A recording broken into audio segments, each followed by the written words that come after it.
زندگی کا total Spain 70-80 سال ہوتا ہے، بقول جان ایلیا کے کہ ہم بہترین، امیر ترین، خوبصورت ترین اور ذہین ترین ہونے کے باوجود ہمارا المیہ یہ ہے کہ ہم ایک دن مر جائیں گے۔ ہمیں یہ سوچنا چاہیے کہ ہم تمام دنیا کی نفرتیں ایک دوسرے کے ساتھ اسی دنیا میں چھوڑ کے جائیں گے، اور جو ہم جس اولاد کے لیے بہت زیادہ کرتے ہیں وہ اولاد ہمیں تھوڑے دن بعد دیوار پہ لٹکائے گی، اس کی اولاد ہمیں اسٹور میں رکھ دے گی، اور جب چوتھی نسل آئے گی تو ہم گاربیج کر دیے جائیں گے۔ ہماری دنیا میں اتنی حقیقت ہے اور اتنی حیثیت ہے، میں دعوے سے کہتا ہوں کہ اس محفل میں بیٹھے ہوئے 10% لوگوں کو بھی اپنے دادا کی شکل یا پردادا کا نام یاد نہیں ہوگا۔ یہی کچھ ہمارے ساتھ بھی ہوگا۔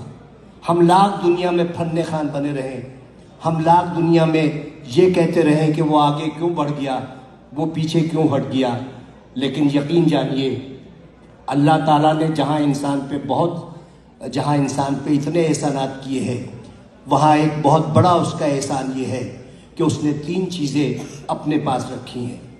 وہ چیزیں یہ ہیں کہ میں جسے چاہے عزت دوں، جسے چاہے ذلت دوں، میں جسے چاہے زندگی دوں، جسے چاہے موت دوں، اور میں جسے چاہے رزق دوں اور جسے چاہے مفلسی دوں۔ اب آپ سوچیں کہ اگر عزت دینا میرے جیسے کسی چھچورے آدمی کے ہاتھ میں ہوتا تو عزت دار صرف میں ہوتا اور آپ سب کی بے عزتی ہوتی۔ اگر رزق دینا میرے جیسے کسی آدمی کے ہاتھ میں ہوتا تو میرے گودام بھرے ہوتے اور آپ سب بھوک سے مر رہے ہوتے۔ اگر اسی طرح زندگی یا موت میرے ہاتھ میں ہوتی تو صرف دنیا کی آبادی ایک شخص کی ہوتی، کیونکہ میں سب کو موت سے ہمکنار کر دیتا۔ اس راز کو سمجھنے کے لیے ضروری ہے کہ محبت اور نفرت کے بنیادی فرق کو سمجھیے۔ بہت بال برابر فرق ہے۔ محبت کے لیے کہتے ہیں کہ محبت اندھی ہوتی ہے، محبت اندھی ہوتی ہے اور نفرت اندھا کر دیتی ہے۔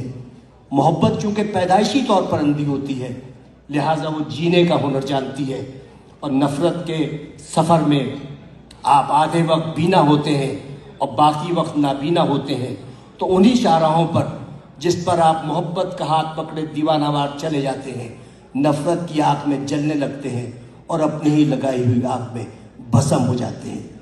تو نفرت کا کوئی اسکوپ نہیں ہے۔ آئندہ آنے والے وقتوں میں آپ کی نسلیں یہ یاد نہیں رکھیں گی کہ آپ نے کتنے لوگوں سے نفرت کی، لوگ یہ یاد رکھیں گے کہ آپ نے کتنے لوگوں سے محبت کی۔ لوگ یہ نہیں یاد رکھیں گے کہ آپ نے کتنے لوگوں کا راستہ روکا، لوگ یہ یاد رکھیں گے کہ آپ نے کتنے لوگوں کا راستہ بنایا۔ لوگ یہ نہیں یاد رکھیں گے کہ آپ کتنا پڑھ گئے، لیکن لوگ یہ یاد رکھیں گے کہ آپ نے کتنے لوگوں کو پڑھوا دیا۔